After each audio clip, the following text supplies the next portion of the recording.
Hello friends, this week's discourse on shamanism will be a continuation of unpacking shamanism.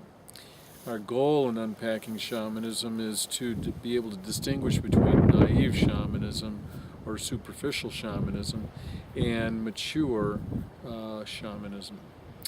Okay, so if you recall last week we showed how Castaneda's writing on shamanism was fiction, and therefore we can dispense it as naive shamanism.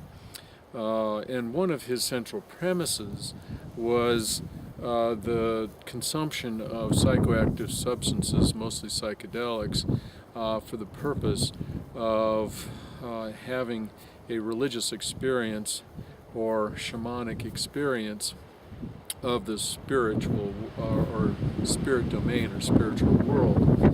And arguably, and we will actually be looking at the work of two anthropologists and one medical doctor who researched shamanism and arguably have shown that shamanism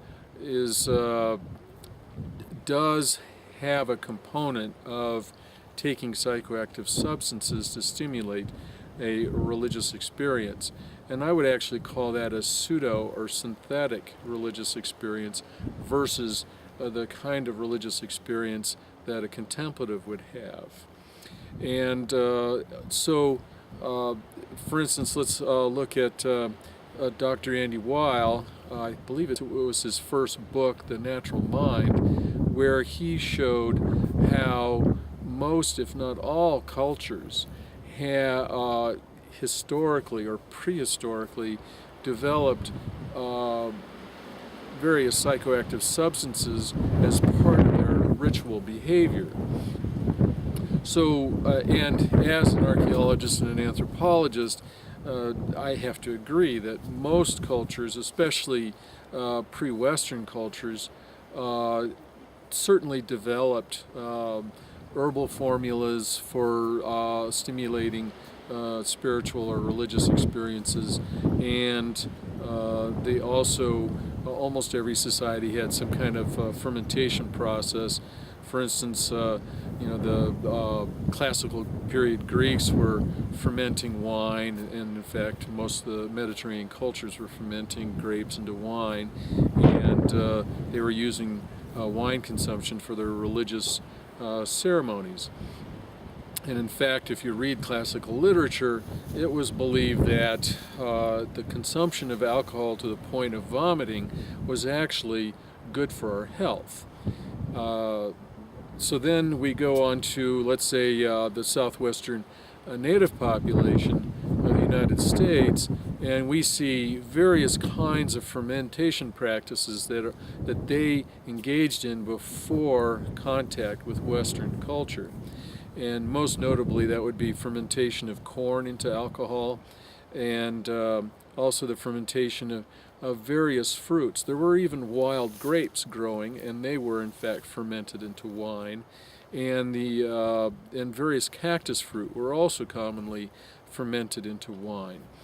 In fact, the O'odham peoples of the southwestern, or of the Sonoran Desert, which is in the southwestern USA and northern Mexico, they commonly or annually collected the saguaro fruit in late June, early July, and engaged in a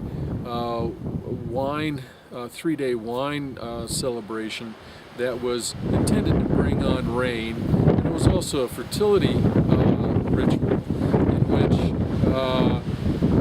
people engaged in sex, and the idea was to get all the women who were going to get them pregnant at about the same time. And with they were agrarians, and so with their growth cycle, it was actually very useful to have the young people getting pregnant at the beginning of the summer, so that they were available for cultivation and harvest of their various foods that they were consuming, and then by the time they were ready to give, it's been the winter, which was a time of not much work. That would be when they were heavily pregnant, and then they would give birth in the early spring when the cactus was budding and there was an abundance again of food. So it was good planning, I think, of the elders of the autumn to engage in that kind of ritual cycle that promoted a birth cycle that was consistent with their agrarian cycle. And we see that in almost every culture. Now the thing is, let's say the central premise of Castaneda is that by consuming psychoactive substances, he is